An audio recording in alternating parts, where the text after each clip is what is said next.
What's up, everyone? It's the Tyrant here. Welcome back to my Q&A sessions. I love doing these. I love hearing from all of you. And we had some excellent questions this week, and I want to dive right into it. It seems like a very fitting time to do a Q&A as well, just because of the news of Halo Infinite. We're finally getting our first look next week, and our first real look at the game.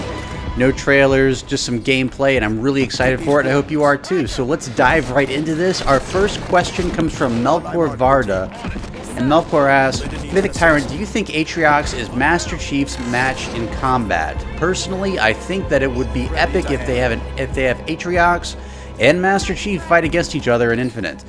Well, I think that if Master Chief has a true challenge in front of him, it's definitely Atriox. We saw Atriox take out 3 Spartans, and we know he's a complete badass, so it would be very interesting to see Master Chief take on Atriox. Or, you know, I still think that it would be interesting if the Banished actually joined forces with the UNSC to go up against Cortana. Still don't know how that storyline is going to turn out, but I'm hoping they don't completely abandon it, but we'll touch on that in a little bit.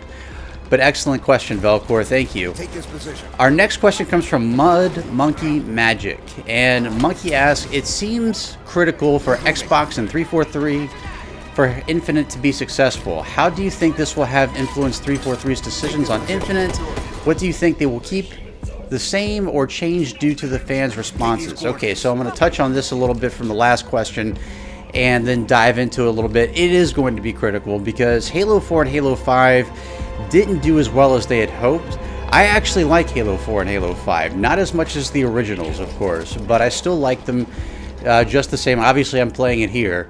So, one thing that I hope that they keep in the game is, or that they don't drop from the game, is the plot from the last one, because it's unresolved, and I'd hate to see them pull on X-Files. And I use X-Files a lot as an example on this channel because X-Files is my all-time favorite show, at least the first 7 seasons of it.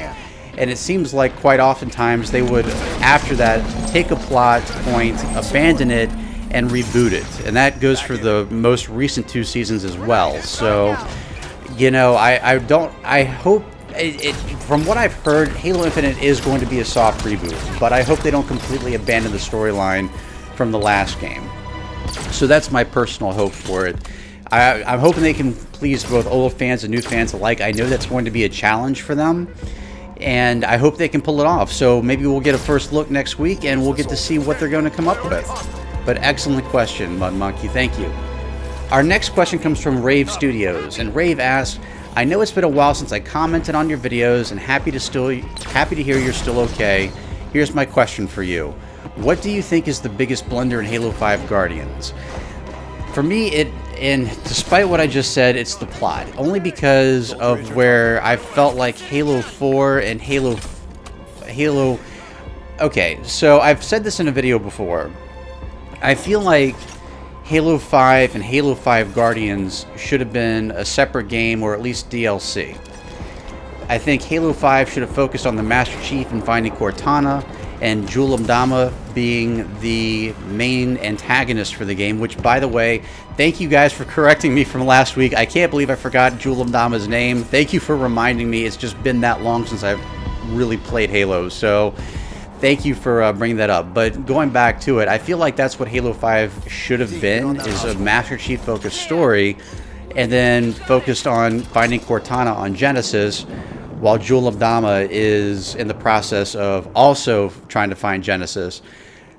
That, to me, would have made an excellent story. And then, as far as the Guardians plot would be concerned, they could have Halo 5 have a continuation and lead on to the Guardians. But the main Guardians story with Locke and Buck and Tanaka and Vale, that would take place in a DLC called Halo 5 Guardians. And to me, that would have made a lot more sense. Kind of like Halo 3 and Halo 3 ODST. It would have been weird to have ODST lapped onto Halo 3 and have Master Chief and the Rookie have split missions with each other, because both stories are fine in and of themselves. I'm a real big fan of Halo 3. It's my favorite Halo game of all time. I love Halo 3 ODST as well. I feel like if they were mashed up together, it would have taken 2 delicious things and would have completely ruined them. So I think they made a wise decision with Halo 3 and Halo 3 ODST, a very wise decision, and I feel like that's the way it should have gone with Halo 5 Guardians. So for me, it's the plot and how it was handled. I've come up with my solution, but you guys come up with yours in the comment section below. What would you have liked to see from Halo 5 Guardians? Our next question comes from Jack.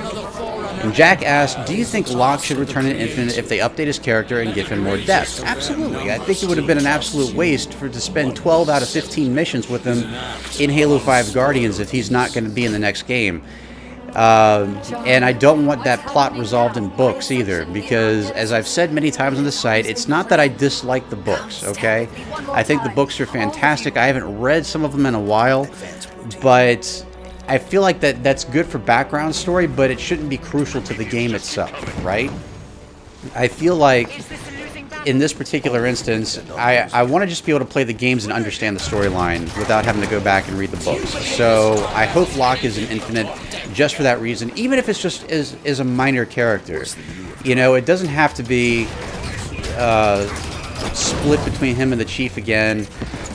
It doesn't have to be focused on multiple characters. From what I understand, Halo Infinite is going to be focused on the Master Chief. And so I hope Locke is in the campaign. I think he is an excellent character. I do want him to have more depth, and I want him to be more explored. That said, I just don't want him to be too much focused, because we missed the Master Chief, and I feel like that was the biggest blunder of Halo 5, is we just didn't get a lot of the Master Chief, who's the icon of the series. So I hope they focus on Locke some. I hope they give him more depth of character, but I hope we stick with the Master Chief for the majority of the game. Our next question comes from Kenneth Lindsay. And Kenneth asks, Mythic Tyrant, what would your ideal story be set during the Human Covenant War for a spin-off game series or animated movie show, quality being on the same level as DigiPictures or Blur Studios? I'm still waiting for a Fall of Reach game, to be honest with you. You know, my opinion of Halo Reach is it's a fine game, don't get me wrong with it. Don't get me wrong, but I still would have liked it to mirror the Fall of Reach book, which it did not. In fact, it actually retconned some of the stuff from the Fall of Reach book, which really kind of threw me off and kind of pissed me off a little bit too. They tried to make a CGI Reach movie, and they did a pretty decent job with it, but they left out like the complete second half of the story. And so I'd love to see Blur Studios, like an entire Fall of Reach movie made by Blur Studios. I think that would be fantastic. That would be my ideal movie to see, and I would encourage all my friends and family to see it, just like I did Forward Unto Dawn, because I thought that was an excellent movie as well. Especially that part where they shoot down the space elevator. That was just epic. Everything about that moment was epic. It reminded me of Independence Day, which is my favorite movie of all time. So I'd love to see a true Blur Studios remake of The Fall of Reach and have that released on Netflix. I think that would be great, or at least Amazon Prime. I would take that as well. But excellent question, Kenneth. Thank you for stopping by. Our next question comes from Brian Webb. And Brian asks, Tyrant, we all love ranking videos. For my question, how about you give us your favorite or least favorite enemies to fight, like brutes versus elites versus jackals versus flood versus drones versus knights, etc. So I might do a ranking video on this in the future, but for me personally, the elites are always my favorite to fight because they have the most character to them and the most depth to them, especially after Halo 2.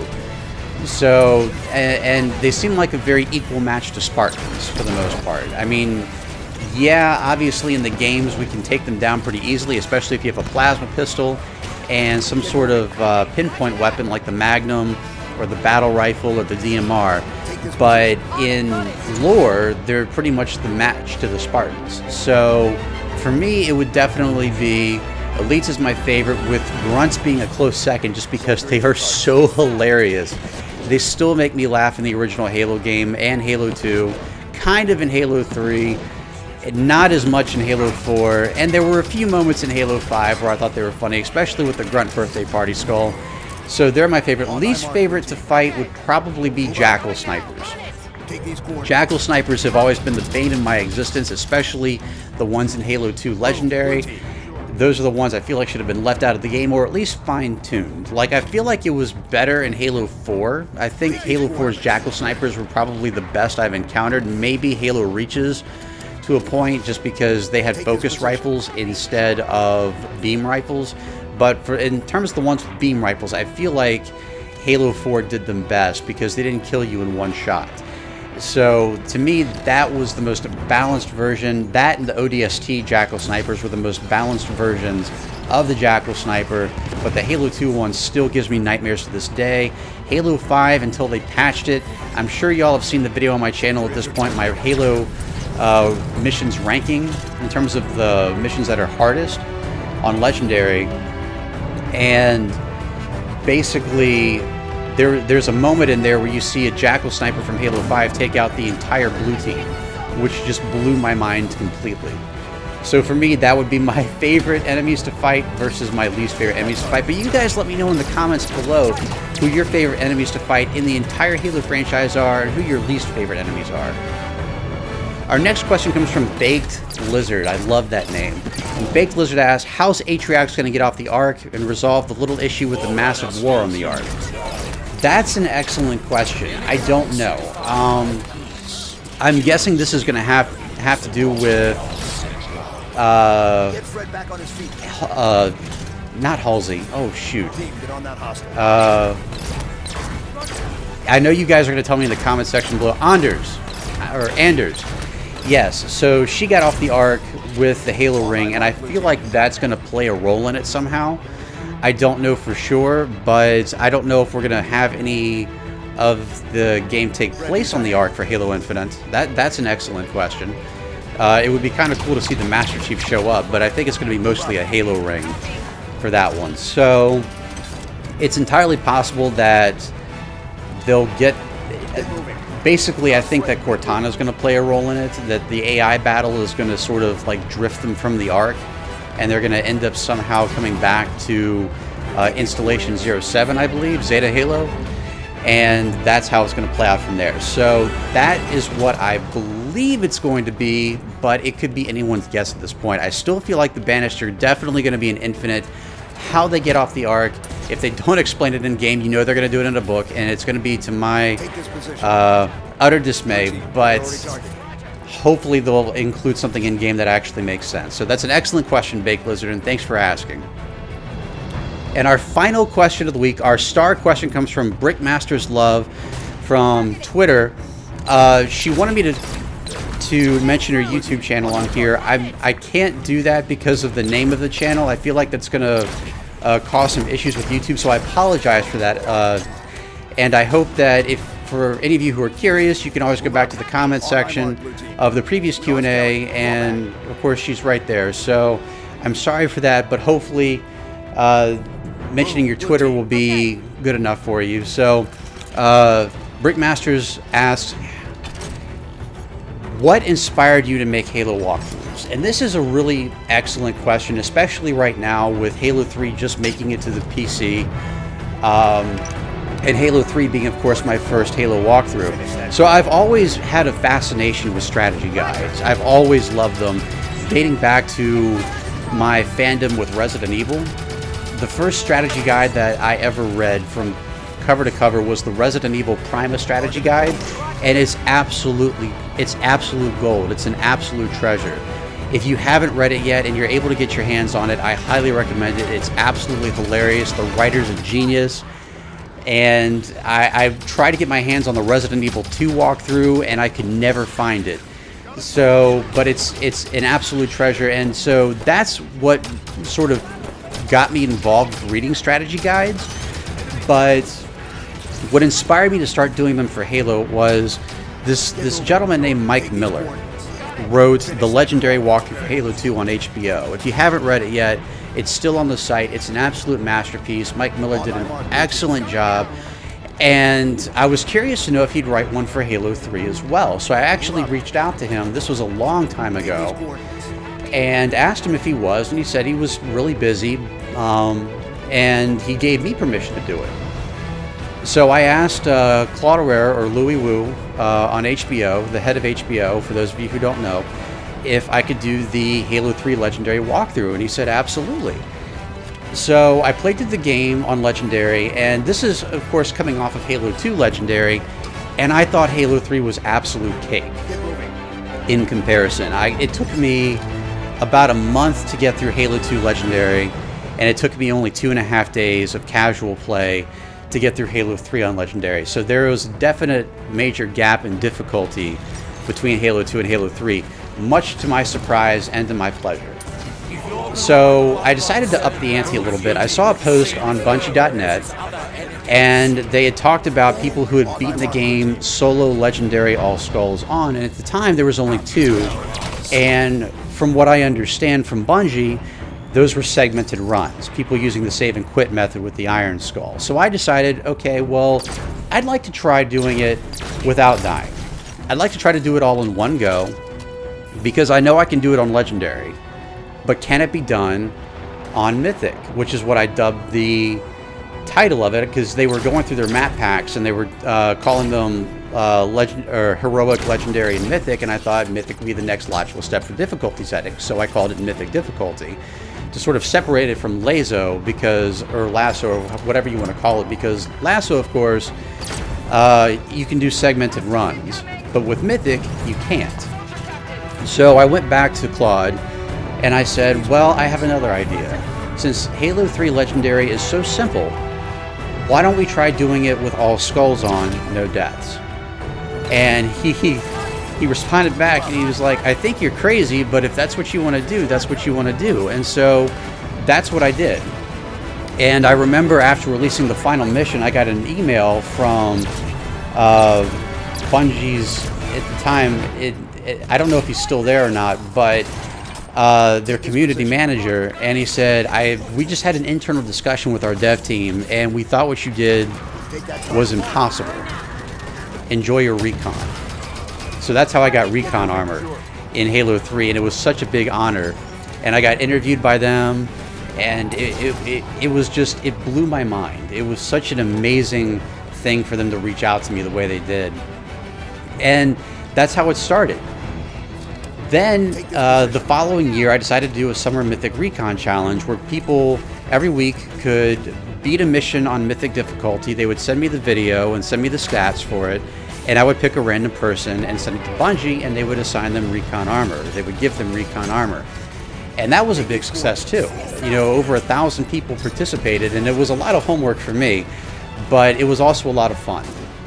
And I feel like that's how Mythic really got its name out there. It wasn't through my initial walkthrough, but through the Summer Mythic Recon Challenge. Because as you guys remember, back then, Recon armor was almost impossible to get. You had to be hand-selected by Bungie to get it. And so that's how my walkthroughs got started. And of course, with Halo 3 ODST coming out, I also went ahead and said, okay, well, I did it for Halo 3. Let's go ahead and do it for ODST as well. And so I did. And both walkthroughs are still on halo.bungie.org. And so you can still look them up if you'd like. Then Halo Reach came out, and I got invited to Seattle to actually meet the Bungie staff in person. And that, again, blew my mind. Imagine meeting your favorite movie star, right? That's what it felt like for me. And so I got to go to Seattle and meet Bungie, and I remember Dan, he was one of the developers for Halo Reach and Halo 3 ODST and Halo 3 for that matter. And he actually designed Coastal Highway and the package for Halo Reach. And he turned to me and said, we saw what you did with Halo 3 and Halo 3 ODST, but we're really curious to see how you get around this with Reach. And I understood why, because when I started playing Reach on Legendary with all skulls on, more specifically on Mythic difficulty, I learned that the elites could not be two-shotted anymore. You couldn't just plasma pistol them and then use a pinpoint weapon to take them out. You actually had to use some strategy, and it was much more difficult than Halo 3 or Halo 3 ODST, or at least initially. And I say that because I still feel like Halo 3 was more challenging with jackal snipers and so forth, and they definitely had some tough missions on there, but individual enemies were tougher on Reach. And so I did it for Halo Reach, and absolutely adored it. It was very challenging. There were some frustrating parts for sure, but we got through it together, right?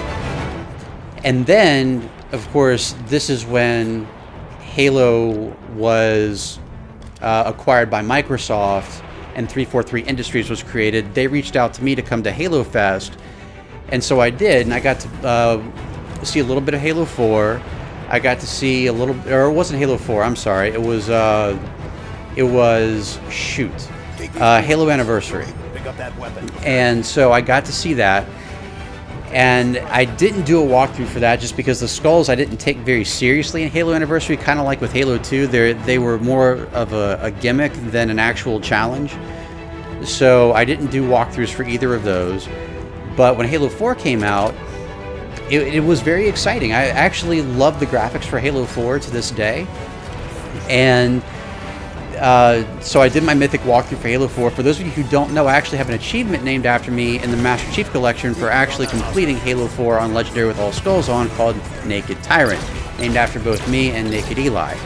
So that was an honor. That was something that I had only dreamed of before.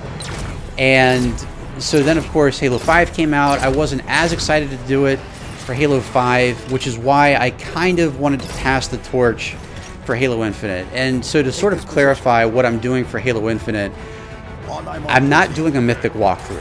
I may do a laser challenge video similar to the ones I did for Halo 4 and Halo 5, but for an actual walkthrough, I'm passing the torch on to a very good friend of mine. His name is Oldenaki, and he's a very talented walkthrough writer, and I'm really looking forward to seeing what he comes up with for Halo Infinite. I definitely encourage you to follow him on Twitter and see what he comes up with, because it's going to be amazing. He does an excellent job with his own walkthroughs, and I couldn't think of a better person to pass the torch on to, just like Mike Miller passed the torch on to me. And so that's how I got started with walkthroughs, and that's what brings me up today to this current date. Will I do walkthroughs for Halo Infinite at all? The answer is yes. I'm not completely giving up on Halo. I do plan on doing Legendary walkthroughs for it, and I hope you tune into those as well. I plan on doing exploring videos for it and lots of other cool other stuff. I'm really excited for Halo Infinite, and I hope you are too. And I want you guys to let me know in the comments below what you're expecting for Halo Infinite and what you're most excited for. And I want to take a moment to take the time to thank each and every one of you who take the time out of your busy day to sit down and watch this video. I really do hope that you enjoyed it. And if you did, I hope you consider subscribing for more great content right here on the channel. Don't forget to leave your questions and comments in the comment section below so they can appear in the next Q&A 2 weeks from today. And thank you all again so much for watching. Hope you all have an absolutely wonderful week. I'll catch you all right back here next time.